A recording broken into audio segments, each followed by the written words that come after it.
This is our advice, but the Holy Spirit's advice to you specifically is more important than what we say. Yeah.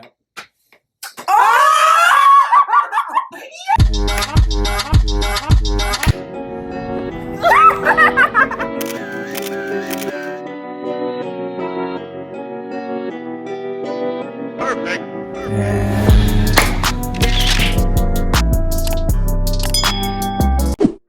Hi everyone, I'm Simbi. I'm Olamide. And welcome back to our YouTube channel. People always want to know, when should I share important information with a partner or someone of interest? What do you think?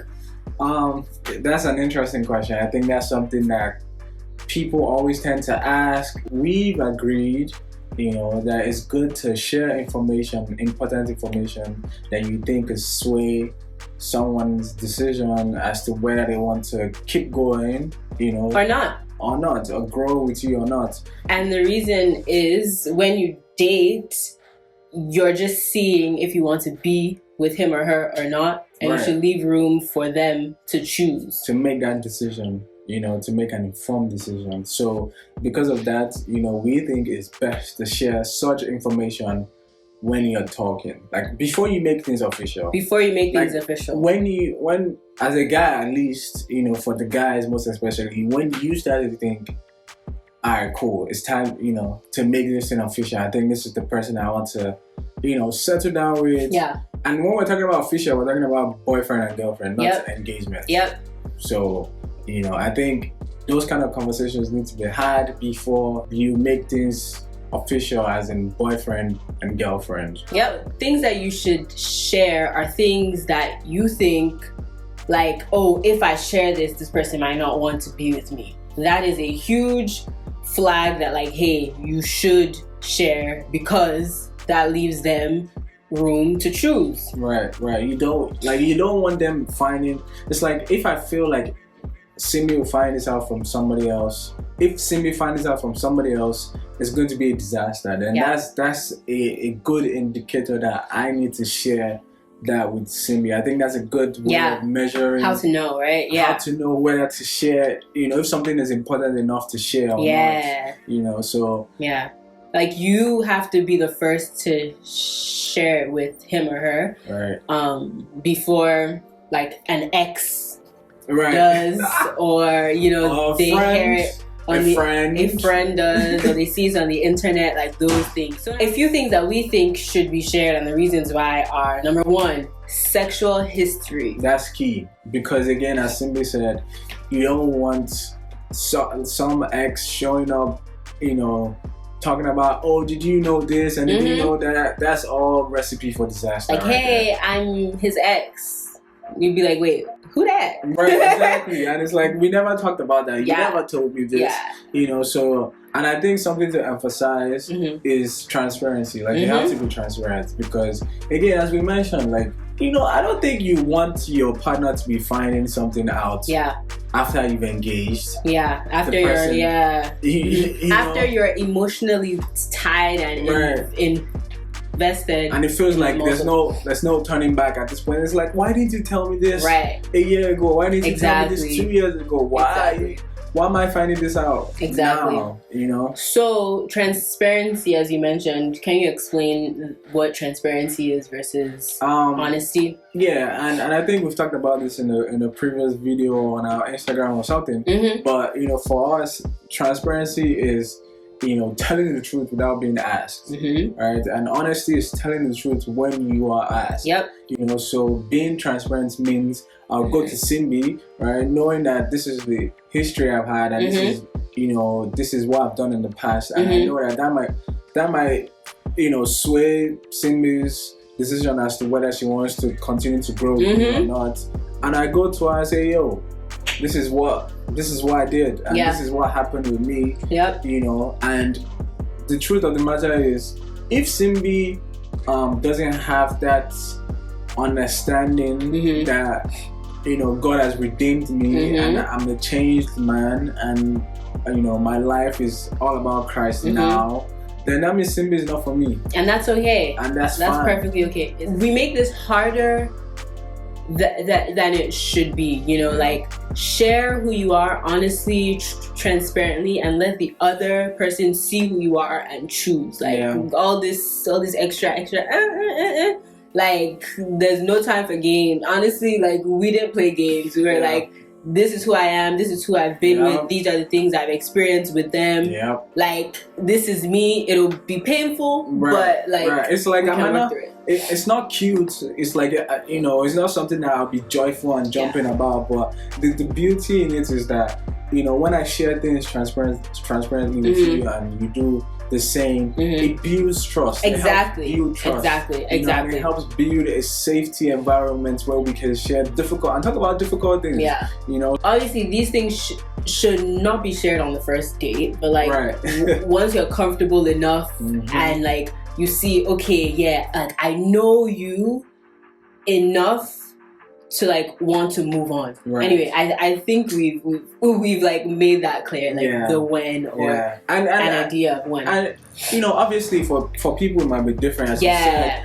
For some people it might be on their third date. So for some people it might be on their second date. For some people it might be on their fifth date, depending on how, you know, what the time span and of your friendship of all of that. Like this isn't a script of like, ask them week 3 or ask them before like week our week 3 like was okay for us because we had been friends for 4 going on 5 years then, you know, so it's like but for like if it's someone that you just met randomly at church or somewhere, you know, it might take 2 months. You know, it might take 3 months, depending on, you know, I don't know. So, but I think before like going into a committed relationship, these are things that needs to be. Yes, sir. Pray on it. Let the Holy Spirit lead you in this area. But so history with like your partners and things like that, exes, all of that.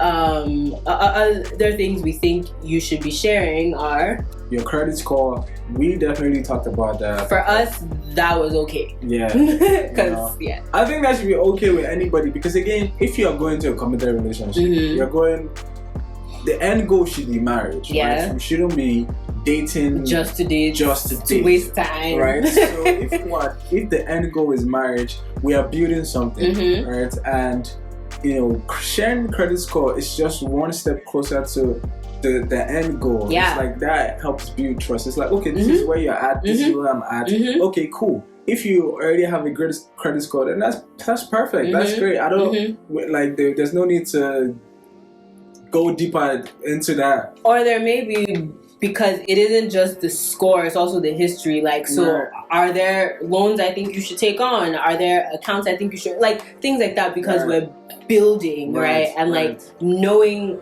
okay, I know how much debt you have, and I'll be able to work with you on that in the future when we're married or not. I think knowing, you know, how much debt, if any, your partner is or someone you're interested is in before getting into a committed relationship, I think that's so key. Something else that is definitely important is genotype. And if you don't know what the genotype is, Simbi can Your genotype could be AA, AS, SS, and there are also others. I think there's like AC and all that. It would help you see and know what genes your kids would have. If I'm AA and you're AA, we also know our kids will be AA, because it's like a formula, a grid. Like I'm showing you the grid, how it goes, and things like if I'm AS, you're AS, like just being aware of what you're going into, not saying, oh, someone that's SS and someone that's AS should not marry per se, but like just being aware. And look, we can't, like, I personally can't fully explain genotype. I'm not a scientist. I'll probably post links to help you understand that if you have no idea what genotypes are about. But that's also something that you should know. You should certainly know, and most people don't know that, and then they find out after they have kids, you know. So it's like this whole thing is about preparing, being aware, and knowing what you're going into so that you can like, it makes life so much easier. Anyway, things we also think that should be shared are like, have you been arrested before? Yeah, that's, I mean, I would like to know that. Your criminal history. Yeah, and I mean, not to judge you based on that, but it's like, you know, I don't want to, it's just a thing of also having a united front.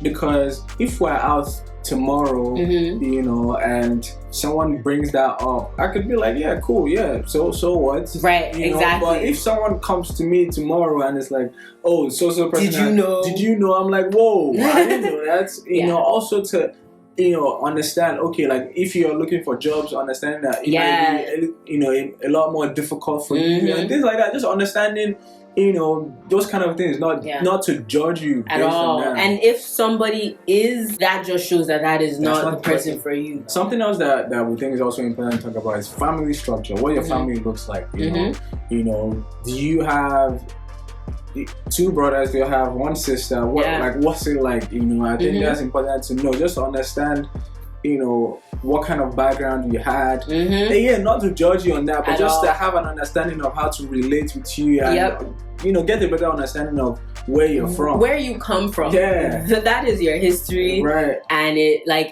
really shapes who you are, how you think, how you see people. And lastly, I think this one is very important. I think this is absolutely... Well, they all are very important. But this is very important. I think what kind of relationship you have with your exes. Are you still friends? Are you still friends? Do they still text you every day? Do you go to the same church? Do you, like what's it like? And I think that's very key, because at least for me, I can't deal with you being close best friends with your ex. Oh, nah. I'm not with it. Nah.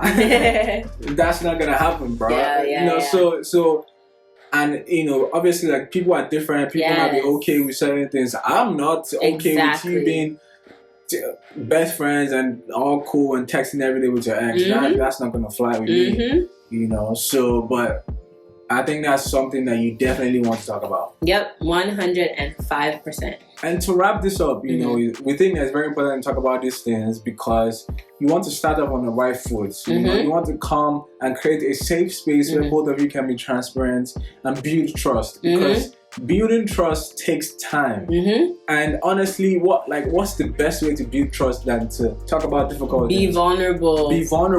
And it won't all happen on the same day. You don't spit all this out on the same day or like, something, but you know, like it's a feeling. It's a feeling. And that's the good thing about getting to know each other before committing to a relationship, before committing to a serious relationship, because you know, these are conversations that you have over time, not in one day. So if it's like it takes you 3 months, 2 months, however how long to get to know each other properly before getting into a relationship, this is the time to have like that's not the time to be talking about, oh yeah, you look cute and you look beautiful. That's good. Thanks. That's good. Like, say all those things, that's great, but also have those difficult conversations, because that helps you build trust, that helps you set a standard moving forward. Yes, I totally agree. Now for us, we shared our history, our sexual history. We shared everything within the 3 months that we were intentional friends. Well, we shared most of the things, things that were at the forefront of our minds. Because again, there are some things that you probably wouldn't even remember or just wouldn't occur to you to share. I don't think those things are like things that are so big though. Because those big things you remember. And pray that the Holy Spirit will remind you of things that you should be sharing right now, honestly. That's why we have access to the Holy Spirit as Christians. And we found out something very interesting when we were sharing. One of us is a virgin and one of us ain't. Woo! And that was like, it was interesting. It was interesting when, like, how do you react when one partner is a virgin and one isn't. One has this sexual history, the other does not. So we'll be sharing more about that in our next video. How we handle that, you know. Yeah. So stay tuned. Stay tuned for. And make sure you catch our next video. He cut me off. Oh, sorry, my bad. Go ahead. My bad. Say it again. Yeah, so stay tuned. Watch our next video. We'll be talking about how we handle that. Yes. You know, with the help of God. Yes, and the Holy Spirit. And the Holy Spirit. We hope that you have been inspired by things that we've talked about. Yeah. Shared. Yeah, in this video. Remember always that like we can give you advice and tips, but at the end of the day, you need to go and pray and sit with the Lord and ask Him how He wants you to have your own relationship. This is our advice, but the Holy Spirit's advice to you specifically is more important than what we say. Yep, definitely. So always seek the Lord, always trust the Lord. He will guide you, He will teach you, and all of that good stuff. That's on period. With that being said, thank you for watching our video. Yep. And we'll see you next time. We love you all. Bye. Peace.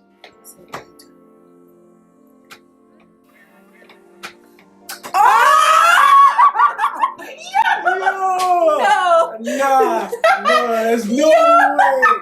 There's no way we do that at the same time. Our souls are in sync. Yo, there's no way. Yo, that's actually crazy. No, nah, that's actually sick. Nah. But that has happened before. Yeah, but still, it's always surprising. Yo. That's crazy. Guys, we promise we didn't plan that. That was like... It probably looks like we planned it because it was that good. But for those that didn't catch what happened, we did the same move, like the same next move at the same time. If you know, you know. If you know, you know. Well, Peace out. Peace. Yo, that was sick.